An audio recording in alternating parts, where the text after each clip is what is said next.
Welcome to SikhCast, brought to you by Sikh Research Institute, illuminating every path.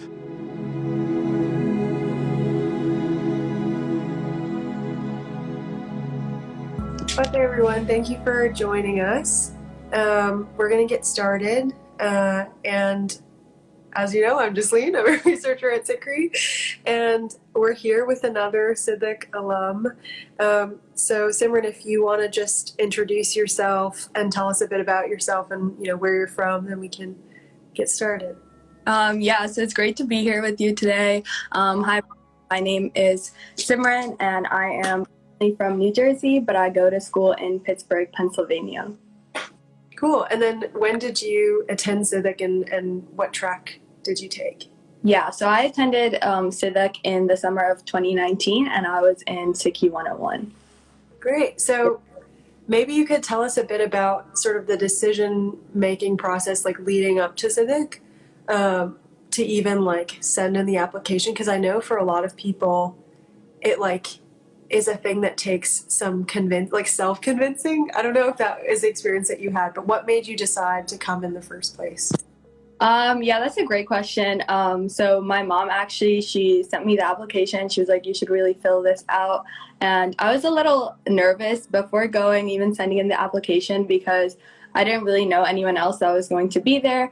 But it was the summer before I was going to college, and I thought it would be a great experience for me to have before I step out away from home and into a completely new and different setting. Yeah, that's fair. I had the same experience of going the summer before college, and I think it changed a lot of things for me. Yeah. I guess if we can talk a little bit more generally about how you feel like attending Sidak changed changed your life might be a dramatic way to say it, but I do feel like a lot of Sidakers would agree with that statement. So, feel free to push back on that if you want. But just what sort of tangible effects did you feel in your day-to-day life after attending Sidak, in your perceptions, in your thought processes, in what you stand for and how you stand for it, things like that? I'd be curious to know. Yeah, I feel like it definitely did change my life, and a big thing in that is changing the way that you think. I think before I went to Sidak, I thought of SikhRI as kind of a separate part of my life, and through Sidak I really learned how to incorporate SikhRI in all aspects of my life. And I think a big part of that is really learning how to interpret and understand Bani for myself and how it applies to my life, whether it's something personal, whether it's something that's happening in the world. And I think that has been the biggest shift. I think also before I went to Sidak, Bani sometimes felt a bit distant. I feel like I would just be reading Bani, then reading the translations for it, not really trying to understand it for myself. And having that shift and being able to interpret Bani for myself, and still continuing to grow and work on that. But Sidak really pushed me to make SikhRI my own.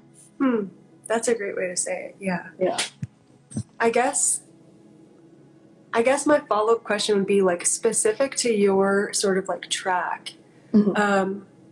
What did you feel was a tangible sort of thing that you learned, or even just a tangible thing that you learned that was surprising or sort of world shifting for you, even if it was small? Because I know that people are curious about the specific tracks. So knowing that you took 101, what was something specific to that track that you sort of walked away with? Yeah, so in SikhRI 101, our main focus was learning and interpreting Sikhivar, and that was the first time I've ever really tried to understand Bani in a more academic focus. And I was so surprised by how revolutionary our Gurjis were, and how much of what's written in Bani really applies to the world today.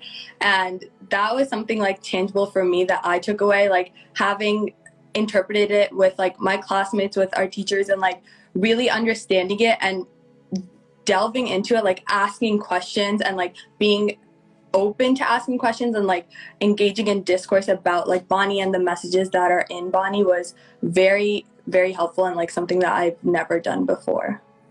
Yeah, I mean something that we've talked about in this series so far with all of the alums is like the sort of like intimacy and comfort that they have with Bonnie that like they didn't have before. And being able to like interact with it in a way that was like so open, like even in the Vaughn sessions and stuff, like where we're actively like having a conversation about what we're reading and what people are singing. Like it was probably one of the more sort of world shifting things for me too when I first went. That's great. I guess I do also want to ask, like, I know a lot of people have kind of alluded to the sort of learning that happens outside of the classroom too, like the conversations that you get to have with like your classmates and with other people in other tracks, and the ways that like even engaging in that kind of dialogue teaches you a lot about like being more thoughtful and like being more nuanced and sometimes like how to disagree when you know you're gonna like be sort of effectively living with these people for the next 2 weeks. So I guess I wanted to ask about that. Like, did you have that kind of experience of like the Lunger Hall chats or the like late night chats with your, not just your classmates, but also other people in other tracks? And is there anything that you remember sort of taking away from those, like out of the classroom sort of experiences? Yeah, I think like the one biggest thing that really stood out to me was how open everyone is and engaging in discourse and like being so like open-minded and mindful and respectful of someone's opinions, even if they are like not the same as yours.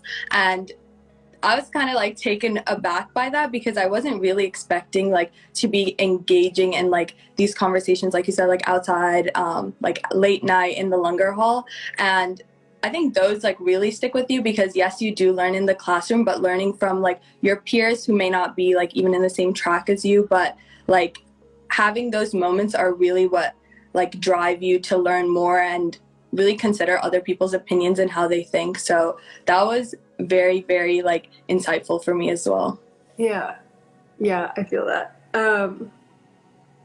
I guess, yeah. So I guess another question I have is like maybe if you could talk about like what you were expecting Civic to be versus like what it was.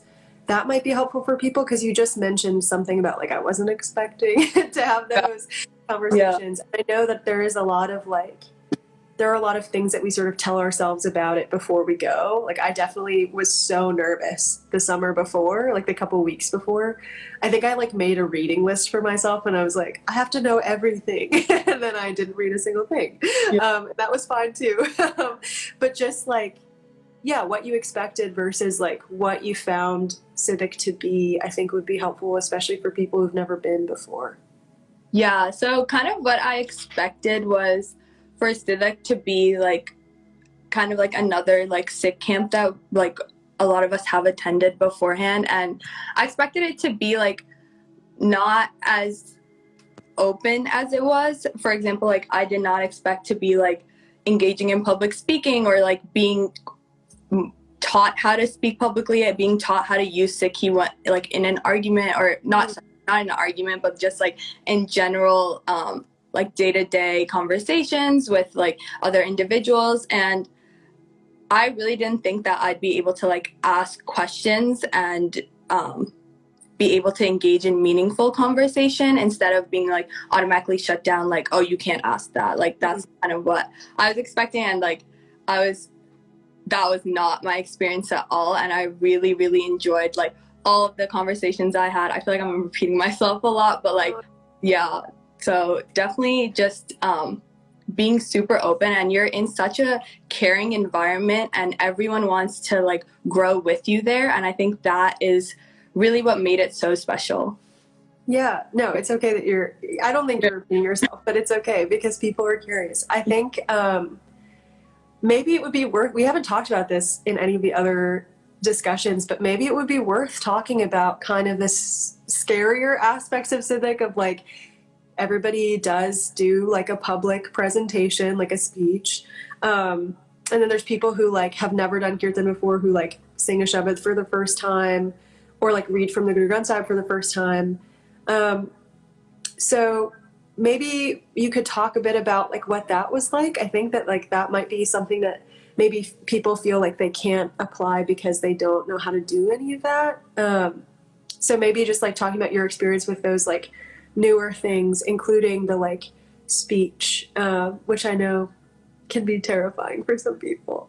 Yeah, I was definitely scared to do like all of those things that you mentioned. And I think like if that's the reason people are applying, like please apply, because everyone is on like a different path in their Sikhi, and like Sidak is so open to helping everyone grow that like there should be no fear at all to do all of those things that you mentioned, like for example singing a Shabad for the first time or reading from Guru Granth Sahib Ji for the first time.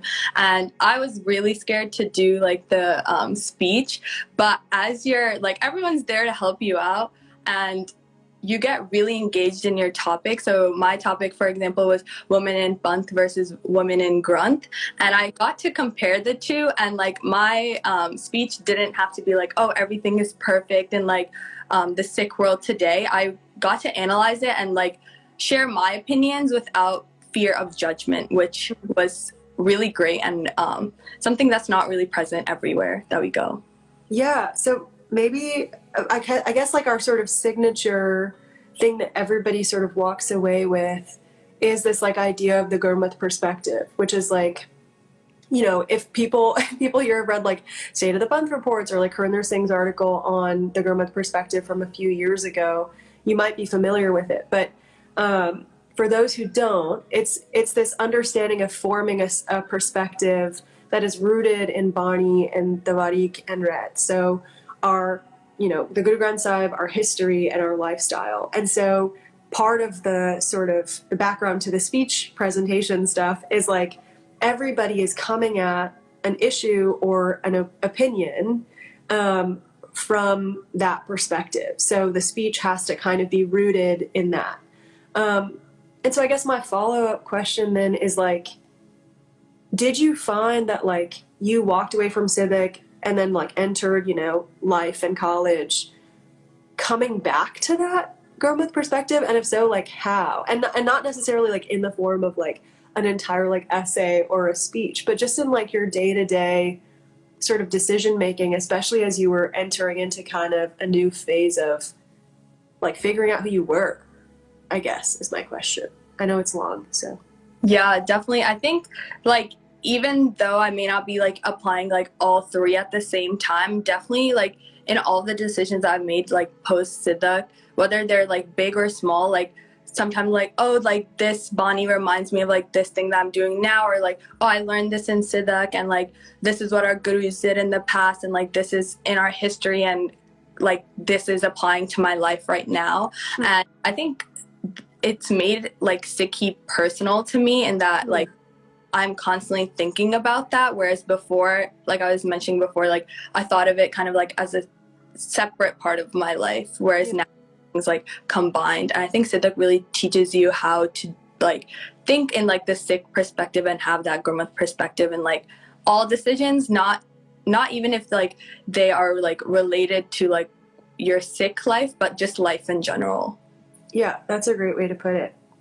As something I was saying last week is that like it's always nice to see people sort of leave and then come back and say like, oh, in this thing that I was like really struggling with, I like applied the Gurmat perspective. That was like that's always like so nice to hear, because you're right, it makes Sikhi like active in your life instead of like a thing that you are kind of putting to the side and like coming to maybe once a week or whenever.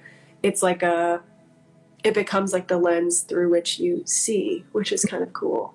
Trying to think if I have any other questions. I guess like I would say like what sort of advice would you have for people who are like maybe on the fence about applying, and like who do you think ought to apply to Sidak outside of like you have to be between 18 and 39, like outside of the logistics, like yeah, what advice and who do you think ought to apply?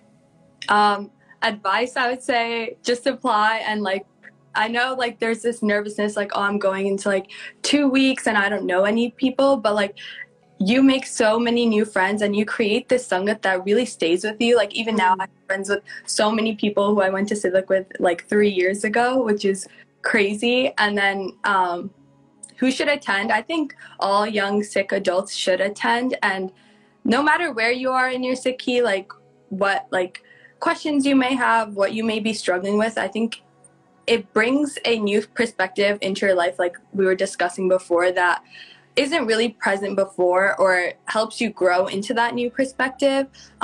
Learning how to like public speak, learning how to think of things from the Gurmukh like perspective is really different from some of the other like, for example, Sikh camps or like Khalsa schools that we've been to before. So just being able to engage with like other Sikh individuals who have the same like interest as you is very helpful. Yeah, that's great. We'll leave it at that then. Everyone, thank you for joining, and thank you, Simran, for joining us. As always, Civic applications are open.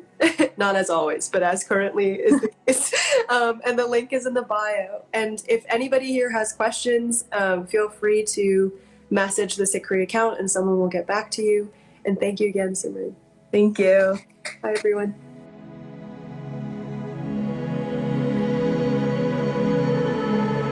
You were listening to SikhCast by Sikh Research Institute, illuminating every path.